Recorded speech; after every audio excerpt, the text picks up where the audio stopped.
Hello, my name was Amber, and I lived with my mother, father, and my sister. Elizabeth, my sister, was truly beautiful and intelligent, but our parents always seemed to favor her over me while they showered Elizabeth with attention. They constantly scolded me for spending too much time in my room. My mother would tell me that I was always hiding and needed to be more active, reminding me that they wouldn't be around forever. I understood they wouldn't be here eternally, but I had my own thoughts and goals. However, my parents thought I was lazy and never took me seriously. One day, Elizabeth approached me with a particularly cruel comment. She asked me if I had ever thought about my purpose in life, since I wasn't attractive or talented like her, and she didn't want me causing any trouble because she was satisfied with her life. I just shrugged and told her to do whatever she wanted, but then she shared some surprising news. She announced she was getting married to a very handsome and wealthy man. I offered my congratulations and tried to show happiness for her, but Elizabeth laughed and said it was a joke. She continued to boast about how I would never find a partner. Truthfully, I wasn't particularly interested in marriage, so it didn't matter much to me either way. I told her I would attend her wedding, though I knew she only wanted me there as a servant, not as family. Elizabeth asked if I was really coming to her wedding. When I responded, of course, why wouldn't I? She became hostile. She spat out that having me sitting at their table would be a problem, as she was worried that a lazy, useless person like me would ruin everything. I asked her what she meant by lazy and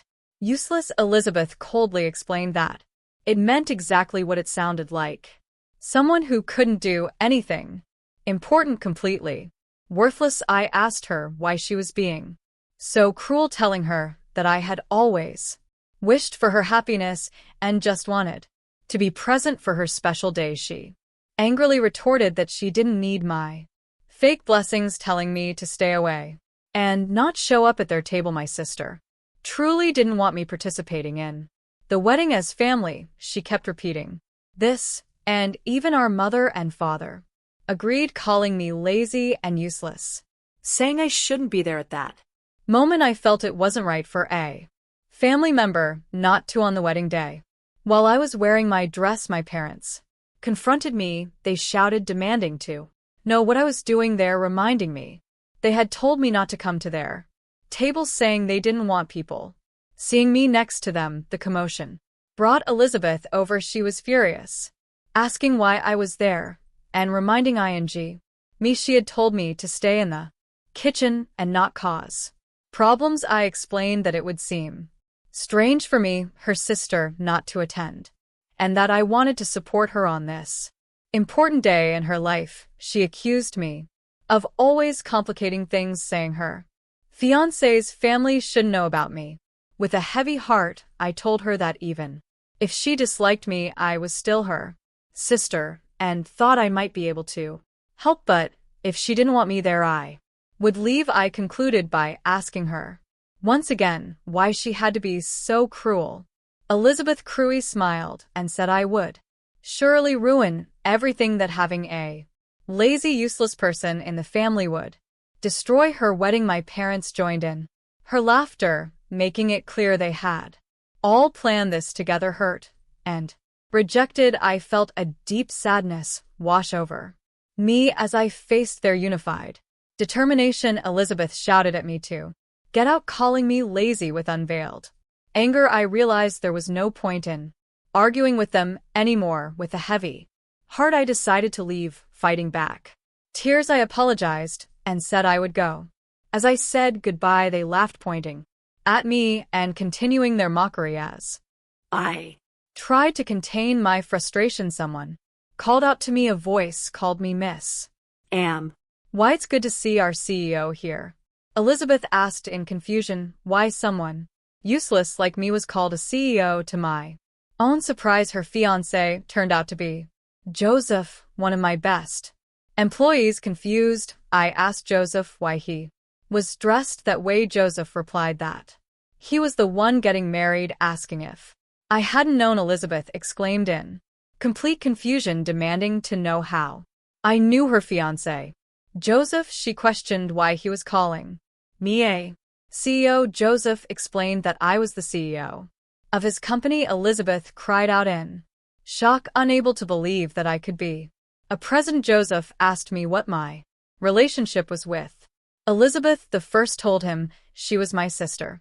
Surprised, he asked why I hadn't come to greet him as family. I explained apologetically that my sister had never taken me to meet him. Joseph asked Elizabeth in confusion why she would do such a thing. I explained that she thought I might cause problems because she considered me lazy and useless. Joseph demanded to know if this was true. Elizabeth responded meekly that she had only ever seen me looking at my computer in my room and never thought I was doing anything important. But Joseph wouldn't accept her apology. He angrily told Elizabeth not to speak that way in front of me, his CEO, explaining that I had always given precise instructions from home. Elizabeth finally realized her mistake and apologized, saying she had never imagined I was working alone in my room. I reassured her it was fine now that she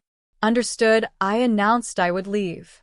Joseph asked with concern if I was really leaving. I responded that I clearly wasn't welcome there. Joseph scolded Elizabeth harshly, asking how she could speak that way to his CEO, which made her turn pale. Elizabeth tried to defend herself, protesting that she hadn't known and questioning how she could be blamed for that. Joseph firmly stated that ignorance was no excuse and apologized to me for Elizabeth's disrespect. I assured him it was fine, since she was my family, and no apology was necessary. Joseph then declared he would cancel the wedding. Elizabeth cried out in shock, asking what he meant. Joseph angrily cut her off, saying he couldn't forgive someone who treated family with such disrespect. Elizabeth asked in confusion why he was so angry. Joseph explained that before meeting me he had been facing serious financial problems. He told us how he owed me so much as he had struggled to find stable work with his messy employment history. He described how every job opportunity he found was from companies that treated employees unfairly. He had almost given up and accepted such a position when he got the chance to interview at my company. I remembered that interview well. Joseph continued, saying that I had wanted to see him as a person, not just his resume. He explained how after talking for a while and understanding who he was, I had hired him. Immediately, he expressed how I had provided fair working conditions and treated him with respect, changing his life. Elizabeth tried to regain Joseph's sympathy, saying she hadn't known and what a wonderful story it was. However, Joseph noticed her manipulation and became even more irritated. He harshly stated that while she was clearly trying to manipulate him, he couldn't forgive her contempt for me. Elizabeth pleaded with him not to cancel the wedding, begging our parents to say something. They maintained their silence, avoiding involvement. Finally, our father spoke up, shifting all blame to me for Elizabeth's actions. Elizabeth cried out in distress, realizing the wedding was really being canceled. Joseph calmly explained the consequences of canceling the wedding. He stated matter of factly that canceling on the day would incur a 100% cancellation fee. Elizabeth asked in shock what that percentage meant. Joseph explained the total wedding cost was $30,000. Elizabeth cried out in realization that she would have to pay $30,000 even if they canceled. Joseph objectively explained that was how it worked. Elizabeth desperately suggested they should continue with the wedding. Joseph firmly refused, explaining he couldn't forgive what she had said to me and worried the abuse would continue after marriage. Elizabeth looked hurt and begged our mother to help calm the situation. Joseph asked for my opinion on the matter. I calmly explained that Elizabeth was only saying these things to escape the situation and to hear Joseph say he would continue with the wedding. I warned that if they get married, Joseph would likely face abuse, too, being criticized for not doing enough housework despite his job or having all household duties pushed onto him under the guise of how difficult it was being a housewife. Joseph understood and concluded that canceling the wedding was indeed the wisest choice. Elizabeth panicked and begged Joseph not to leave. She then turned on me, blaming me for ruining her dream. I told her not to blame me, as this was her responsibility, and she had brought it on herself. I added that none of this would have happened if she hadn't invited me to the wedding just to humiliate me. Elizabeth angrily demanded that I help her win Joseph back. I told her I understood her feelings, but Joseph seemed to have lost all desire to marry her, and continuing with the wedding would only bring pain to both of them. Elizabeth cried out about what she should do, mentioning the enormous cancellation fee of $30,000. I acknowledged it was a significant amount, explaining that even split in half, it would be $115,000 each.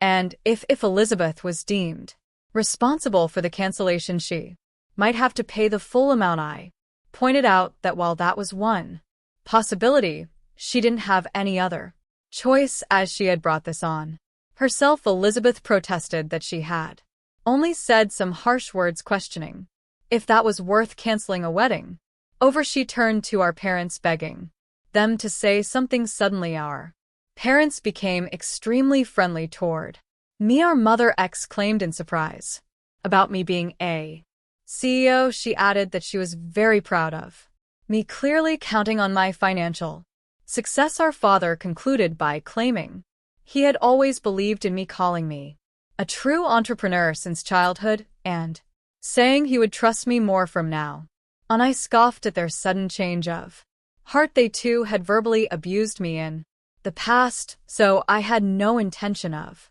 spending money on them. Exhausted by the situation, I announced that I would no longer live with them, stating that things could have been completely different if they had listened when I tried to explain what I was doing and how I worked. But it was fine, and I would go home and look for an apartment to live alone. Elizabeth asked in confusion why I suddenly wanted to live alone after living together for so long. I explained, hurt and frustrated, that I had lived with them because I believed in family bonds and had hoped they would eventually understand my work, but reality proved different, as they had insulted rather than understood my work and were now just after my money.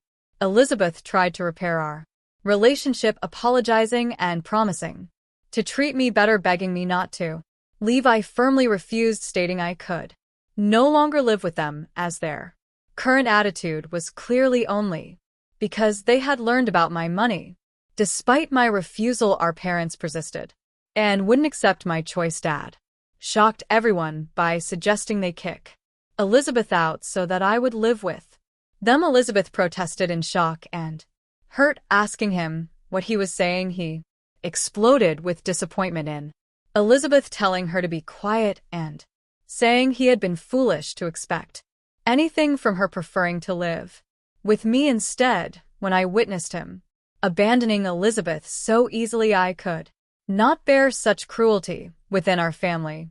I firmly expressed my disapproval, telling him I despised people who abandoned others so easily. He asked in surprise what I meant. I explained that such people would surely betray me too, so I could not live with them. He cried out in dismay as he realized the consequences of his actions. Elizabeth scolded our parents, demanding why they couldn't persuade me to stay. I burst out, telling them to be quiet while our parents continued arguing. Joseph returned wearing casual clothes. He asked in confusion what was happening and if we were still fighting. Elizabeth commented in surprise that he had really gone to change clothes. Joseph responded in confusion, reminding her that he had said he would, and asked what was going on. Elizabeth lamented, overwhelmed by the situation, asking if he was really canceling the wedding and why this was happening. Joseph firmly concluded that this was all Elizabeth's fault and she would have to pay the full cancellation fee. Elizabeth protested that this was unfair and not entirely her responsibility. Joseph responded with frustration that the responsibility was clearly hers. Elizabeth tried to calm everyone down. Joseph intervened to protect me, saying he would not tolerate any more insults toward me. Elizabeth pleaded for everyone to calm down. Joseph asked if I had called for a taxi. I admitted I had forgotten, being caught up in the conversation. Joseph took action, saying he would call one as he needed to leave. 2. Elizabeth begged again, hoping he would reconsider. Elizabeth also tried to make amends with me, promising never to say anything hurtful again. Tired of her repeated apologies, I told her we had had this conversation too many times. Joseph reported that he had called a taxi and it would arrive shortly.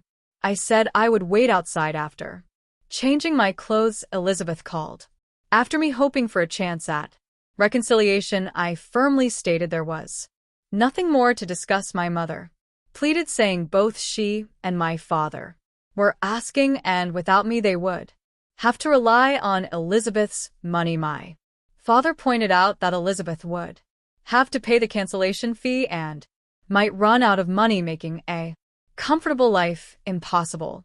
I suggested that if they needed money, they could consider getting part-time jobs. My father protested, saying he didn't want to work at his age. I argued that there were people working even at 70, and they were only in their 60s, remarking that they had plenty of energy.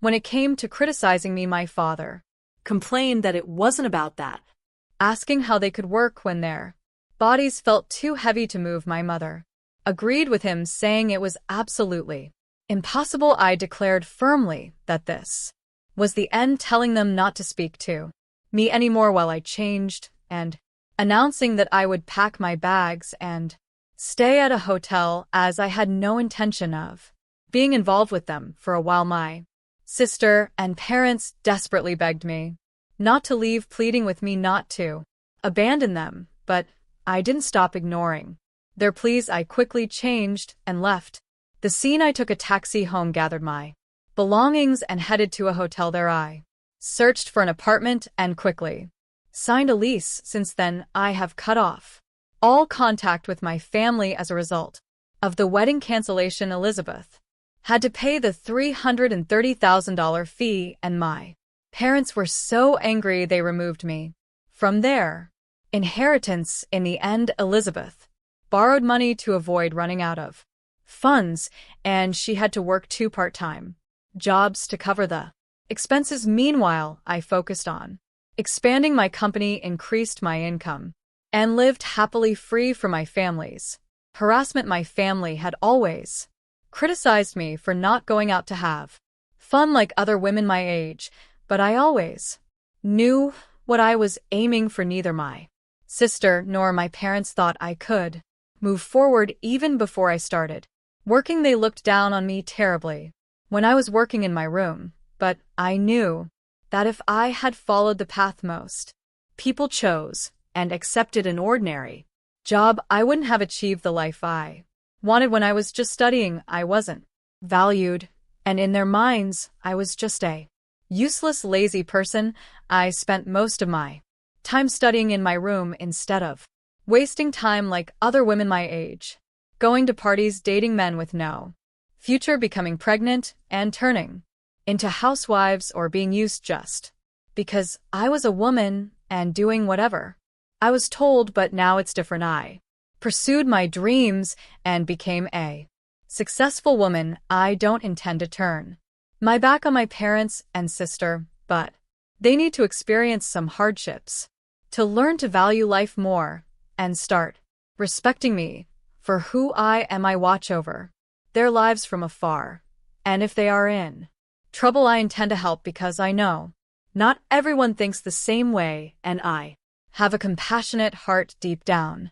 Even after all the experiences with them, I still love them, and everything I experienced there gave me the strength to come this far. To all of you who have read this far, I would love to hear your opinions. What would you do in my position? Please leave your comments. It means a lot to us. Also, please subscribe to this channel if you enjoyed this content. Please support the channel with the heart button below. We greatly appreciate your support. See you in the next life story.